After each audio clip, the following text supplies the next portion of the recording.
a Creisem, un espacio donde exploramos la pediatría de los pies a la cabeza. Y hoy nos acompaña César, más conocido en redes como César Hotel Entrenador, con quien vamos a hablar de la actividad física, tanto en la edad pediátrica como en el embarazo. Bienvenido, César, gracias por estar aquí. Gracias por invitarme, Laura. Durante la entrevista de hoy vamos a centrarnos en dos épocas importantes, tanto el embarazo, el puerperio y luego en la edad pediátrica. Empezamos desde el principio, cuando una mamá se queda embarazada. Hay muchos estudios que hablan de esos 1000 primeros días de vida, que todo lo que tiene que ver con el recién nacido, pero también con el binomio mamá-bebé, es decir, esos hábitos que tenga la madre durante la gestación van a marcar la genética de su hijo. Entonces, nuestra pregunta es, si yo estoy preocupada porque voy a tener un bebé y me voy a quedar embarazada, ¿cómo puedo influir positivamente a nivel de actividad física en mi bebé? Pues hay algo muy importante que es la epigenética, que es el cómo me encuentro de salud, qué ejercicio hago, cómo me alimento, qué hábitos tengo. Todo esto es muy importante porque se lo voy a trasladar al bebé. O sea, todo mi genética que estoy yo organizando con esos hábitos, eso se lo voy a trasladar al bebé. Entonces es muy importante que antes de decidir tener un bebé, estar en un estado de forma óptimo para que el bebé pueda tener el mejor estado de salud posible. Vale, y entonces vamos a ir como por partes, ¿no? Me quedo embarazada. Soy una persona que no he entrenado nunca, que no he hecho deporte. ¿Es buen momento para empezar? Siempre es buen momento para empezar. O sea, tú lo has dicho muy bien, me has distinguido que nunca antes has hecho ejercicio, porque las recomendaciones van a variar si eres sedentaria o si ya eres una persona entrenada o incluso pues ya a cierto nivel. Pero si no has entrenado nunca, cualquier momento es bueno, incluso no en el embarazo, porque las mejoras físicas, mejoras también a nivel más tipo hormonal también, pues va a influir mucho en el bebé y cómo vas a llevar el embarazo. Entonces es muy importante. Lo que yo haría, o cómo prescribiría yo el ejercicio, el entrenamiento, sería muy suave, muy poco a poco. No es el momento para marcarse metas físicas, sino sí metas de salud, metas de actividad. Entonces hay que ser una persona activa, hay que alimentarse bien, y eso lo que te va a hacer es, además de influir en la salud del niño, también en el estado del embarazo. Vale. Y ahora vamos a clasificarlo por trimestres, ¿no? Primer trimestre. Soy una mamá que entrena. ¿Tengo que hacer algún cambio o puedo seguir haciendo un poco la misma dinámica que he hecho ahora? En teoría, se puede hacer la misma dinámica que hasta ahora. ¿Vale? Al final, el médico es el que más te va a recomendar ahora sí, ahora no, y en qué circunstancias sí, en qué circunstancias no. Hay ciertas circunstancias en las que tenemos que omitir el ejercicio físico, ya sea por un tiempo prolongado o en una sesión en concreto, si nos encontramos mal, con mareos, con dolor en el pecho, pues diferentes síntomas. ¿Vale? Pero sí que podríamos hacer ejercicio de forma normal si ya somos una persona entrenada. Vale. Avanzamos un poco en los trimestres. Segundo trimestre, ¿hay algunas recomendaciones diferentes? ¿Hay algo que tengamos que hacer diferente? Bueno, de hecho, el segundo trimestre es el trimestre en el que menos complicaciones suele haber, ¿no? Entonces, las recomendaciones serían igual, prácticamente, si eres una persona entrenada, sin problema, siempre escuchando mucho a tu cuerpo, eso es lo más importante. Pero sí que podrías entrenar sin problema. Y si eres una persona que ha empezado a entrenar durante el embarazo, seguir una línea de salud. O sea, vuelvo a repetir, no es momento para marcarse objetivos físicos, sino objetivos de salud y muy medianos, ¿no? Muy estables. Tercer trimestre. Hablamos de ¿hay algún tipo de restricción? No, depende también, como comentabas antes, de si estás entrenada, si no. Claro. Pues ya en el tercer trimestre se tienen las recomendaciones más o menos del primero. O sea, en cuanto a volumen de entrenamiento, en cuanto a tiempo de entrenamiento, frecuencia, se suele tener el mismo. O sea, el segundo trimestre sería el mejor, en el que mejor se suele encontrar la mamá, y en el primero y el tercero porque el primero es cuando acaba de gestar y cuando hay más probabilidades de que pueda haber alguna complicación, y el tercer trimestre es cuando ya el parto se va a dar a cabo, en el final del tercer trimestre. Entonces sí que se reduciría un poquito tanto incluso la frecuencia, la intensidad, la duración de las sesiones de entrenamiento. Vale. Y en tu opinión, ¿qué papel tiene la pareja de la madre gestante en este caso? Es decir, porque es verdad que al final la madre gestante tiene mucha presión, ¿no? Tengo que comer bien, tengo que dormir bien, tengo que hacer ejercicio. Vale, yo asumo que estoy gestando, pero ¿y mi entorno cómo me puede ayudar a esto? A ver, es un apoyo bastante importante, tanto psicológicamente, porque se están produciendo muchos cambios, y tener una persona al lado que te pueda ayudar y darte un enfoque externo a todo lo que estás viviendo, bueno, externo entre comillas, porque también está viviendo ese proceso contigo, creo que es muy útil. Y además, como yo recomiendo mucho el ejercicio físico durante el embarazo de la madre, creo que la persona acompañante también debe tomar ejemplo y acompañarla en este camino de ejercicio físico. Si no lo hacía previamente, pues oye, es un buen momento para empezar a hacerlo. Y de alguna manera, ¿no?, meter ese hábito saludable dentro del núcleo familiar, ¿no? Vas a ser una familia y, bueno, pues la idea es que la familia sea lo más saludable posible. Claro, al final yo creo que todos tenemos en mente, ¿no?, que a nuestros hijos les tenemos que inculcar unos valores. Uno de ellos pues sería el entrenamiento físico y estar sanos. Entonces, claro, creo que si nosotros ya lo hacemos, pues va a ser mucho más fácil pues que cojan ese consejo o ese valor como algo principal, y que sea algo que se hace en familia. Nos vamos al momento crítico, entre comillas, parto. ¿Crees que la actividad física que se haga durante o previamente al embarazo o durante el embarazo influye o puede influir en el parto? Es muy importante, es muy importante. Se puede hacer varios tipos de ejercicio, varios tipos de disciplinas deportivas, por así decirlo, o de actividad física para prepararse el embarazo, pero cuanto más fuerte sea, cuanto más preparada estés para realizar un entrenamiento, eso te va a afectar positivamente al embarazo, porque es un momento de estrés en el que van a pasar cosas que nunca has vivido. Entonces, cuanto más fuerte te sientas y seas físicamente, mejor vas a tolerar el esfuerzo del parto. Entonces, es muy importante, y hay mucha diferencia una mujer que no entrena y nunca ha entrenado con una mujer ya entrenada frente al parto.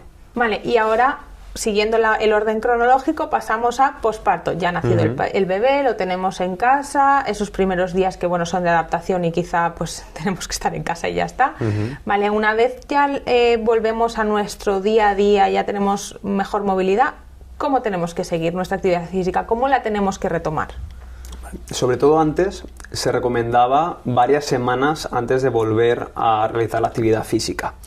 Últimamente ya se está reduciendo mucho las recomendaciones de la vuelta a entrenar. Claro, una cosa es la teoría y otra cosa es la práctica. Habrá madres que se les haga muy difícil el volver a entrenar.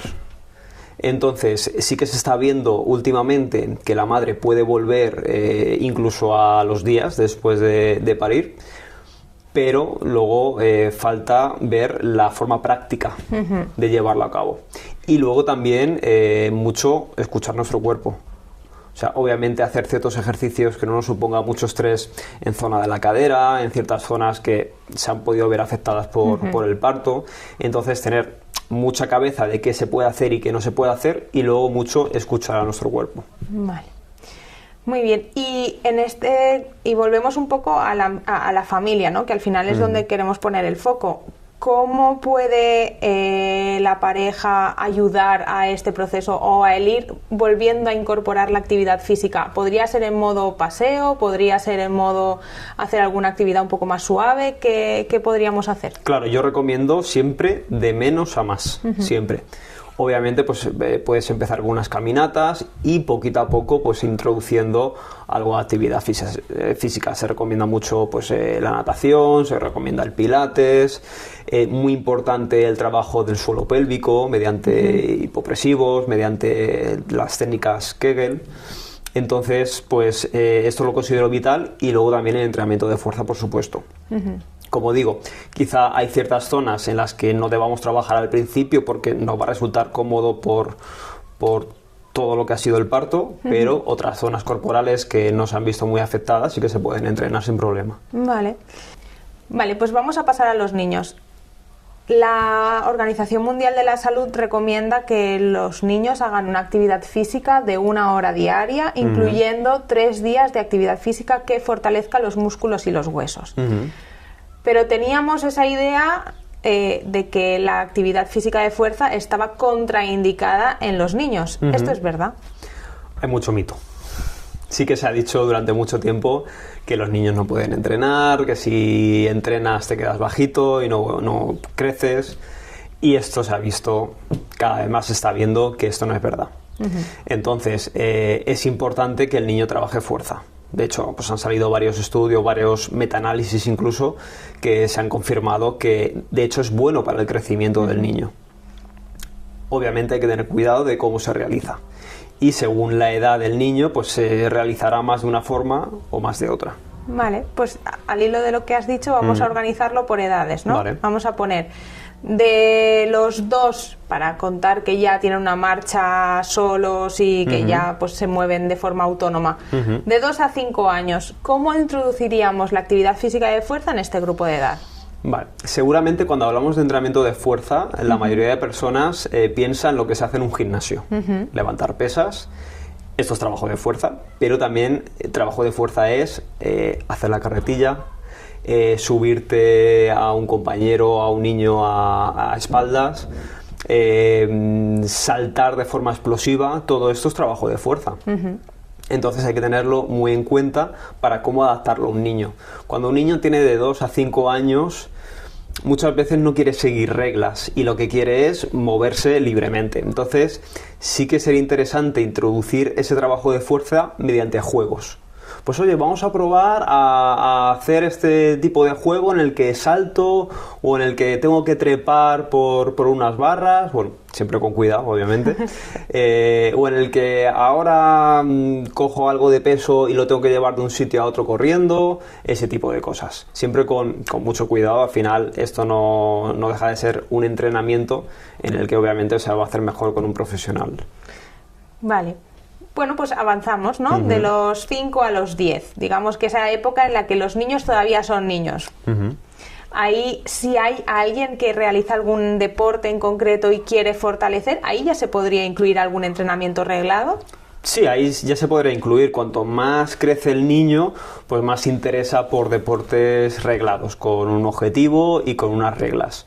Entonces, el juego también sería importante, quizá no tanto como en esas primeras edades, pero ya se pueden ir introduciendo deportes que el niño practique o al niño le guste o que queramos que el niño trabaje sin ningún problema. ¿Vale? Incluso el niño por imitación, si el padre, la madre o alguien de su entorno le ve entrenando en el gimnasio con pesas, el niño también lo puede hacer. O sea la edad que sea. Entonces, por imitación, quizás nace del niño el querer hacer eso. Con cuidado, con pesos adaptados y revisando muy bien la técnica, pero el niño lo puede hacer. Vale, pues continuamos avanzando un poco más. Paciente, o sea, niño que ya es cercano a la pubertad o a la adolescencia, porque ahora pues es verdad que está mucho más extendido, niños de 12, niñas de 13, 14, 15, quieren ir al gimnasio. ¿Qué recomendaciones le darías, a esos padres que les dice papá, mamá, quiero ir al gimnasio? ¿Qué respuesta les darías? Y 2, ¿cómo lo organizamos? Vale, bueno, siguiendo con la dinámica un poco del juego de más a menos, el adolescente no es que no quiera jugar, pero ya se le resta importancia. Se le da más importancia al deporte como tal, ya arreglado, y competir en esos deportes. pero también en el entrenamiento en el gimnasio, porque ya se empiezan a fijar en el físico de las personas y consideran que pues, ellos quieren mejorar su físico también, pues bueno, seguramente para gustar a los demás, ¿no? Pero bueno, creo que es bueno que un adolescente haga fuerza también, ya de forma más como lo que tenemos en mente cuando hablamos de fuerza en el gimnasio. Sí que puede hacer entrenamiento de fuerza en el gimnasio, pero muy importante, siempre supervisado por un profesional. Porque ya cuando estás en un entorno como en el gimnasio, en el que te sueltan libremente, ya puede ser más peligroso el hecho de que tengas alguna lesión y demás. Entonces considero muy importante que sí que puedan hacer ese tipo de trabajo, pero siempre supervisado. Vale, ¿y cómo habría que organizar ese trabajo? Es decir, un entrenamiento puede tener unas partes clave en las que los padres tienen que decir, vale, pues antes se hacía mucho cardio, ¿no? O he escuchado mucho eso de, él va al gimnasio pero solo hace cinta. ¿Realmente eso tiene que ser así? No, creo que para ninguna persona, pero bueno, enfocándonos en adolescentes ahora mismo, al final una estructura normal de entrenamiento, como puede ser el calentamiento, la parte principal y luego la vuelta a la calma, se debería seguir igual. Lo único que se debe ir también poquito a poco. Vale. O sea, no se puede... Al final, en esa etapa se está creciendo, quizá no dominan muy bien ciertos movimientos, su cuerpo, entonces hay que ser muy cuidadosos y ir poco a poco en ese sentido. Estamos hablando de pocas series de entrenamiento, un par de series quizá, algo así. Poco peso, o sea, no llegar al fallo. El objetivo sería no levantar más peso al principio, sino mejorar la técnica. Hacerlo de forma más o menos frecuente con 2-3 sesiones a la semana. ¿Vale? Pues tener esos conceptos a la hora de aplicar un entrenamiento para este tipo de población, para los adolescentes en este caso. Vale, y es verdad que durante la adolescencia ya pueden haberse decidido por hacer algún deporte, ¿no? Y que en algún momento, pues para el tenis necesitamos aumentar la masa muscular en el tren superior, en el fútbol a lo mejor un poco más en tren inferior, no lo sé. El caso es, ¿se puede contactar, o sea, son compatibles las actividades físicas regladas como un deporte como el tenis o el fútbol con la actividad física de fuerza? Sí, completamente. De hecho, hay algo muy importante, que es cuando el niño va creciendo y puede que se decida por un deporte en concreto. Está muy bien que le guste, por ejemplo, el fútbol, que va a ser la mayoría de los casos, pero no hay que olvidar que lo suyo es que combine con otros deportes. Porque si un niño o una niña desde edades muy tempranas se especializa en un deporte, sí que posiblemente destaque de forma temprana en ese deporte, pero a largo plazo ese pico de nivel no va a ser tan alto como si como pivota entre varios deportes o prueba varios deportes.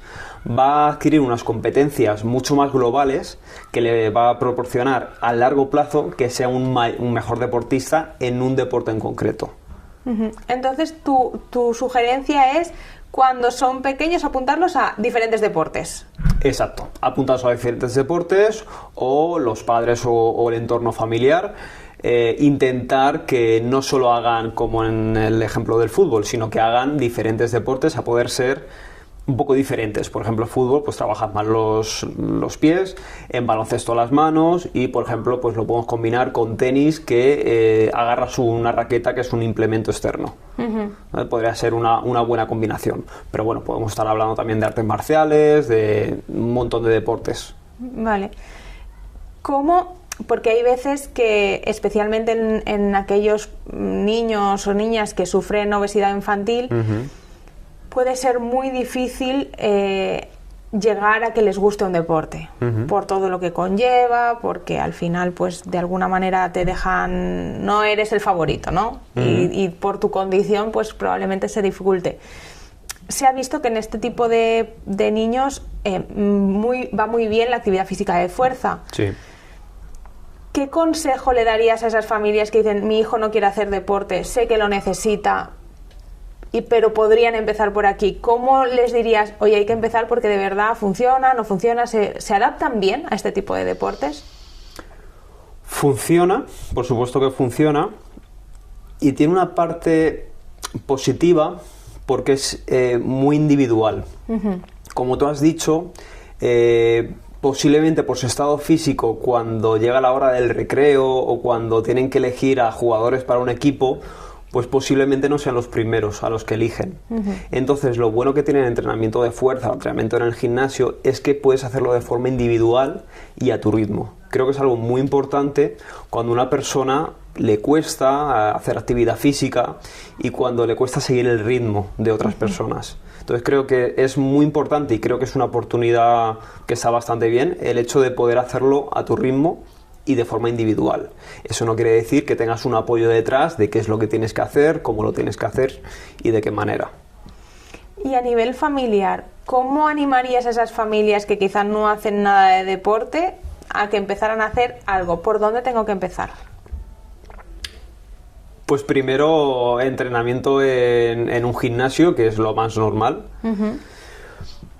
Lo más típico es el hecho de ir a hacer cardio porque no se sabe muy bien qué hacer, entonces me voy a la cinta. Pero creo que lo más importante es entrenar fuerza. Eso es lo fundamental. El entrenar cardio también está muy bien, pero entrenar fuerza y adquirir masa muscular es muy importante metabólicamente y luego los beneficios que te aportan tu día a día y en tu salud en general. Entonces, yo lo que diría es que en familia es mejor. O sea, es difícil decirle a tu hijo o a un niño tienes que hacer esto cuando tú no lo estás haciendo. Entonces considero muy importante que toda la familia debe hacer ese esfuerzo, entre comillas, si no lo está haciendo, que puede parecer un esfuerzo en ese momento, pero que luego a largo plazo, al final, van a ser todo ventajas y todo beneficios. Entonces, yo recomendaría eso, que empezara toda la familia, poco a poco, y sobre todo, que sepan lo que hacer. O sea, que busquen un profesional, una persona que les apoye y que les indique qué es lo que deben hacer. Ir, obviamente, poco a poco. Nos vamos a meter en terreno pantanoso y vamos a hablar de suplementación. Vale. Es cierto que en redes sociales cada vez los adolescentes tienen más acceso a redes sociales, por tanto más acceso a esos inputs de toma creatina, toma preentreno, toma proteína, toma un montón de cosas. ¿Cómo de necesario crees que es la suplementación? ¿Crees que es peligrosa? ¿Crees que es beneficiosa? ¿Cuál es tu opinión al respecto? Va a depender un poco, al final se dice que la dosis hace el veneno. Y sobre todo esto lo estoy pensando con la cafeína y con los preentrenos, que es algo que se está viendo mucho, las típicas bebidas energéticas, que sobre todo los adolescentes y personas más mayores toman bastante, de forma muy común. Eso sí que lo considero más peligroso. Pero si luego hablamos de creatina, de proteína, no es que sea peligroso, pero se suele priorizar el consumo del suplemento antes de crear una buena alimentación, de crear una rutina de entrenamiento, un buen estilo de vida. Creo que este tipo de selección de qué va antes lo hemos hecho muchos, incluido yo. Yo me acuerdo que al principio era, bueno, veo esta proteína y me la quiero comprar porque pienso que es lo que me va a poner fuerte de verdad, cuando eso no es así. Al final es un complemento que te va a aportar algo, pero lo fundamental es crear un buen estilo de vida, con una buena alimentación y un buen entrenamiento. Entonces, ¿funciona la creatina? Funciona. ¿La proteína en polvo puede funcionar? Obviamente es un complemento que si no consume la suficiente cantidad de proteína te va a ayudar. Pero lo más importante, sin duda, es planificar una buena alimentación. Y a veces me planteo, claro, tienen tantos inputs y tienen tanta gente a la que seguir, tanta gente, ¿cómo se puede diferenciar a un buen divulgador de un vendehumos, de alguien que solo te quiere vender su suplementación? ¿Cuál sería tu consejo? Es difícil, es difícil porque yo llevo muchos años en redes sociales y trabajando de esto, entonces yo sí que es verdad que ya voy pillando a quién hacerle caso y a quién no. Pero un adolescente que ha visto pocos vídeos o conoce desde hace poco personas bueno, pues los típicos influencers de fitness, pues es normal que no sepan a quién hacerle caso. Entonces, quizá le hagan caso al que esté más fuerte. Que creo que también es algo que nos ha pasado, si no a todos, a muchos. Entonces, creo que lo más importante es ver qué formación tiene esa persona, que muchas veces no lo van a decir en redes, pero bueno, intentar investigar qué formación tienen. Cuando tengan formación académica, pues como una carrera, por ejemplo, creo que es algo que filtra mucho. ¿Vale? Luego habría que ver si dentro de esas personas a cuál le podremos hacer más caso y a cuál menos. Pero creo que eso sería un primer punto bastante a favor, ver la formación que tiene esa persona. Y no el que está más fuerte es el que tiene más razón, porque puede que casas de suplementos le estén pagando, estén patrocinando pues diferentes empresas, entonces es complicado en esas edades. Y que no siempre todos los cuerpos son naturales. Por supuesto. Algo muy importante es el uso de esteroides, que de hecho eso se está normalizando. O sea, antes, años atrás, cuando en redes sociales a alguien le podrían pillar que estaba utilizando ese tipo de esteroides y paran a por esa persona, o sea, era algo que estaba muy mal visto. Y últimamente estoy viendo que no está tan mal visto. De hecho, hay algunos adolescentes que, aparte de no ver que es algo malo, incluso le pueden estar dando esa idea para ellos consumir ese tipo de sustancias, que obviamente pues son muy peligrosas. Y totalmente desaconsejables. Totalmente. Por si a alguien le quedaba duda, totalmente desaconsejables. Vale. Y háblanos un poco de tu experiencia como competidor de culturismo natural, porque al final es verdad que siempre que compites o siempre que el deporte se lleva a un nivel de élite, mi pregunta es, ¿sigue siendo saludable? Llega a ciertos extremos que no. O sea, hay ciertos puntos en el que a partir de ahí deja de ser saludable. Vas más allá por el objetivo que tienes. Pero cuando pasas de ciertos límites, eso ya no es saludable. Y obviamente, para competir, no te vale con tener un cuerpo más o menos. O sea, tienes que ir a superar límites e ir a lo máximo que puedas. Y ahí deja de ser saludable. Por tema hormonal, tema psicológico. Sí que yo noté cosas que no eran saludables. Entonces, bueno, pues pienso que es importante que a quien se aventure a hacer alguna competición que sepa lo que le espera. No tiene nada que ver, también es verdad, competir de forma natural, que es como yo lo hice, en federaciones donde te hacen pruebas a ver si has consumido alguna sustancia prohibida, o federaciones en las que puedes ir libremente con todo lo que tú quieras.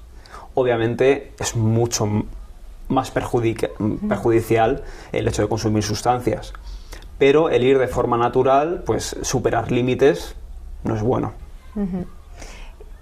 ¿Crees que quizá a día de hoy esto se puede extrapolar a otros deportes? Es decir, porque sí que es cierto que quizá en el culturismo está como mucho más claro, ¿no? Que hasta qué punto que llegar a competir deja de ser saludable o puede tener consecuencias negativas.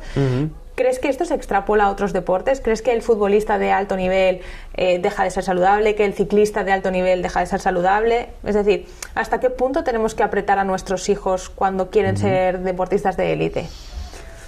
Claro, es complicado, porque... Te estoy metiendo en un berenjenal, ¿eh? Sí, porque, claro, si vemos que nuestro hijo es bueno en algo y vemos que posiblemente se puede dedicar a eso, es muy difícil decidir entre, vale, mi hijo va a ser muy sano, pero claro, por otra parte mi hijo puede que se dedique a este deporte de forma profesional con todo lo que conlleva. Entonces, es difícil, pero sí que está reñido el hecho de competir de forma profesional en cualquier deporte y hacerlo de forma recreativa. Por toda la presión que tienes encima, de forma psicológica, de forma física también, no es saludable. Pero no puedo decir esto no lo puedes tolerar a partir de cierto punto porque, claro, los beneficios que te pueden salir de ahí pueden ser muy buenos. Tampoco es saludable a lo mejor estudiar 12 horas diarias y lo hacemos muchas veces, ¿no? En otras áreas, gente que oposita y ese tipo de cosas. O trabajar en la obra. En la obra o trabajar en lo que sea, pero con mucho nivel de estrés y muchas horas al día. Que todo al final es un poco relativizar, ¿no? Quizá. Sí, exacto. Y ahora vamos a enlazar con el tema de las redes sociales. ¿Crees que ha habido un cambio de percepción corporal en los adolescentes a raíz del uso de redes sociales de forma generalizada? Totalmente. Sí, porque antes veíamos los físicos de los demás en la playa y poco más. Y ahora tenemos el físico de los demás y además ya no el físico de nuestro vecino o el que veranea con nosotros, sino el físico de todo el mundo. ¿Qué pasa? Que se ven cosas muy extremas, gente con muy buena genética, que pues se la habrá trabajado y entrenan muy bien, entonces tienen un gran físico, pero como eso lo normalizamos, pues nos tendemos a comparar y muchas veces salimos mal parados. Entonces pienso que es un problema, porque ya nos comparamos ya no solo con unos pocos que teníamos a nuestro alrededor, sino con todo el mundo. Me gustaría hablar, a raíz de lo de las redes sociales, del cambio físico de Ibai. Porque al final considero que Ibai es una persona que ha conseguido llegar a muchísima gente, a gente muy joven y que sufre obesidad. Y está haciendo un cambio físico. Bueno, de hecho ha hecho varios intentos. ¿Qué opinión tienes al respecto? ¿Cómo crees que puede impactar esto en los adolescentes? ¿Crees que está haciendo bien el cambio? ¿Cómo ha vivido él el fracaso del primer intento? Cuéntanos un poco. Creo que esto aporta cosas positivas, porque muchas veces a quien vemos al otro lado de la pantalla, y sobre todo si es alguien con muchos seguidores o alguien que ha hecho cosas muy chulas como ha hecho él, le tendemos a poner en un pedestal. Y luego es una persona como tú, como yo, como cualquier otra persona. Y creo que el ver cómo ha fracasado en varios intentos por mejorar, creo que le humaniza mucho y le acerca más a todos. Y que pese a eso ha podido lograr el gran cambio que está logrando, que ya ha perdido como 60 kilos o algo así. Creo que es algo muy importante el haber visto el proceso y el cómo ha ido fracasando varias veces antes de conseguir lo que ha conseguido ahora. Porque, claro, al estar en un estado de obesidad en el que hay una gran barrera para cambiar, además por su estilo de vida y demás, que creo que muchas personas también tienen, creo que es un gran ejemplo para darse cuenta de que sí es posible. Es posible y quizá con la ayuda y con el asesoramiento adecuado, ¿no? El hecho, creo que muchas veces a estos pacientes que sufren obesidad tan importante hay que asesorarlos muy bien y marcar unos objetivos a largo plazo y con objetivos realistas, quizá. Exacto. Ya no solo el entrenamiento físico, que también hay que programar a esa persona qué es lo que tiene que hacer, pero también un apoyo psicológico muy grande, porque es hacer un gran cambio en su vida, en su estilo de vida. A nivel de estética, que muchos adolescentes, o al menos a mí me llegan a consulta diciendo quiero cambiar mi aspecto físico, ¿qué consejo le darías? ¿Cómo tenemos que orientar, al menos desde la parte del pediatra, yo quiero cambiar mi aspecto físico? Nosotros lo único que queremos es que lo hagan de forma saludable, pero sabemos que nuestro objetivo y el suyo pues pueden ser diferentes. Sí. ¿Cómo lo podríamos orientar bajo tu punto de vista? A ver, creo que el hecho de querer cambiar físicamente por estética es un inicio que hemos tenido muchas personas, incluido yo. Entonces, creo que es un buen momento para empezar.